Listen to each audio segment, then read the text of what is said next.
Hey, Mark, what do you got for us today? Hi, how you doing here? I got a two-part question, if that's okay. Okay.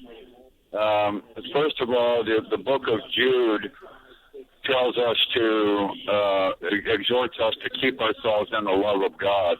How exactly do we keep ourselves in the love of God? Okay. All right. Sounds good. Great question.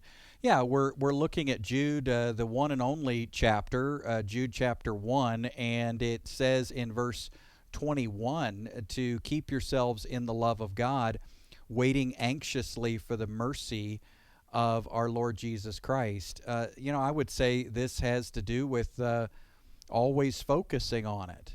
It reminds me of being filled with the Spirit, which Paul says in Ephesians, and the verbiage there indicates that it's an it's an ongoing action, and it's an ongoing action because you can never get to the end of the love of God.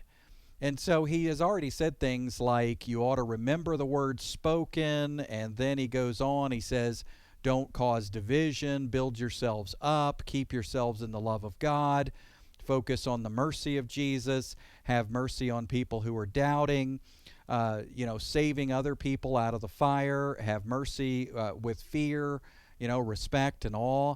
I mean, all of this is saying love people, love each other, keep yourselves focused on the love of God, fix your eyes on Jesus, be being filled with the Spirit by getting to know how ginormous the love of God is.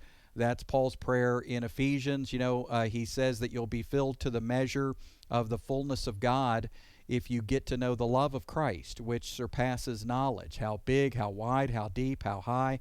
And if you understand that kind of love, then you will be being filled with the love of God.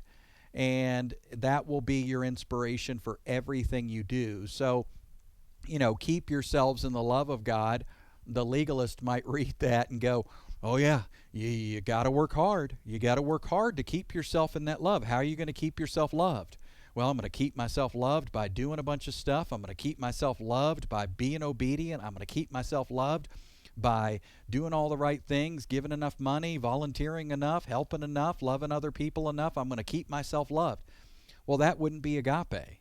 You're not keeping yourself in the love of God with that attitude because now you're on a performance treadmill. What you need is to recognize God is agape, God is love. And the focus then is, Lord, show me how loved I am. Show me how accepted I am. Show me how embraced I am. Show me who I am in you and who you are in me. Show me your goodness. Show me your love and your like of me.